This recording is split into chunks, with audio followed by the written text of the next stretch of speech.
पैसा भी उतना नहीं मिला। अगर आप एयरपोर्ट से उठा रहे हो तो सोचो वो कितना पॉश एरिया है, पर फिर भी अगर आप उसको 11 लाख 3 लाख रुपया कनाल दे रहे हो तो कितनी मुश्किल है सामने वाले इंसान की। हमारे घर पे नोटिस लग गए हैं कि आपको 15 दिन के अंदर खाली करना है। जब सिर पे छत नहीं होगी तो हम कहाँ पे जाके एडजस्ट करेंगे। ज़मीन देने के बाद हमारे से ऐसा धोखाधड़ी का हो रही है। बोला था भाई हम जमीन देंगे, बोला था ये उसी भरोसे बैठे रहे भी हमें जमीन मिलेगी। निहारिका है और मैं रचालू गाँव से आई हूँ। सर हमारा मामला ये है कि 2 साल पहले जब हमें पता लगा कि एयरपोर्ट का विस्तारीकरण होना है तो हमें बहुत ज़्यादा शौक लगा ये सब सुन के कि मेरी तो अभी शादी भी 3 साल पहले हुई है। चलो मेरे को इतना प्रॉब्लम नहीं, पर जो ऑलरेडी वहाँ पे रह रहे हैं, जिन्होंने अपना बचपन गुजारा, जिनकी पीढ़ी दर पीढ़ी वहाँ पे रह रहे हैं, उनको उतना घर का जो पैसा मिलना था उस घर का पैसा भी उतना नहीं मिला। अगर आप एयरपोर्ट से उठा रहे हो तो सोचो वो कितना पॉश एरिया है, पर फिर भी अगर आप उसको 11 लाख 3 लाख रुपया कनाल दे रहे हो तो कितनी मुश्किल है सामने वाले इंसान की। पहले हमें ये नहीं बताया गया कि आपको कितना पैसा मिलेगा, और उसके बाद जब हम चलो हमने एडजस्ट कर लिया किसी तरीके से कि अभी हम चलो 2 कनाल में रह रहे हैं, आगे जाके हमने 10 मरले में भी एडजस्ट किया क्योंकि लोगों ने भी सुन के कि एयरपोर्ट से उठ रहे हैं तो 40 लाख 50 लाख रुपए उन्होंने ज़मीन का रेट लगाया है 1 कनाल का, तो वो हमारे लिए बहुत मुश्किल की बात है। दूसरा, अब जब हम टाइम मांगने के लिए आए हैं क्योंकि अभी हमारे घर पे नोटिस लग गए हैं कि आपको 15 दिन के अंदर खाली करना है।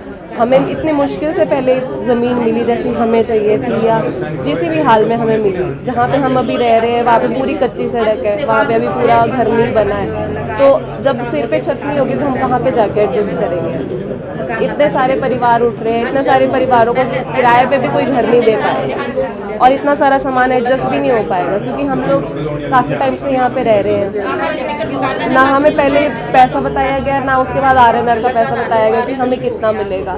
एंड मौके पे जब पैसा डल रहा है तब हमें पता लग रहा है कि कितना पैसा पड़ रहा है। उसके बाद टाइम के लिए भी हमें इतनी ज़्यादा मुशक्कत करनी पड़ रही है कि टाइम भी हमें यहाँ पे आके मांगना पड़ रहा है कि सर हमें टाइम दो। जब हमसे NOC साइन करवाई गई थी तब हमें वहाँ के जो ऑफिशियल्स आए थे उन्होंने बोला था कि आपको RNR मिलने के बाद 1.5 साल का टाइम मिलेगा।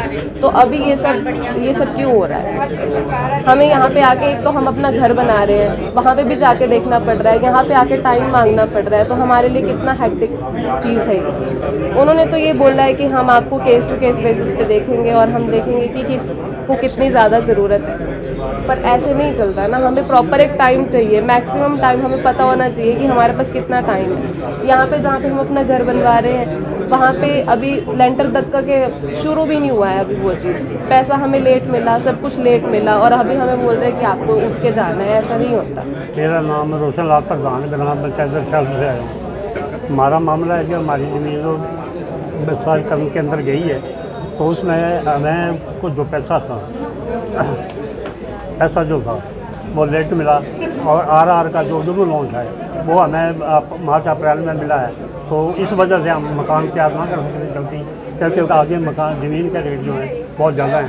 50 साल बाद से भी तो कोई ज़मीन नहीं मिल रही है, इस वजह से लेट हुए हैं। हम DC साहब से यही प्रश्न की है कि हमें कम से कम 1.5 साल का टाइम दिया जाए ताकि हम अपना मकान बना सकें, अपनी गौशाला बनाने, पशुओं को अपने आराम, बच्चों को बड़े मज़े से लेकर जा सकें। गवर्नमेंट की तरफ से जो टीम है उन्होंने अपने नोटिस और बोर्ड लगाना शुरू कर दिए हैं कि आप जल्दी खाली करो, 15 दिन खाली करो।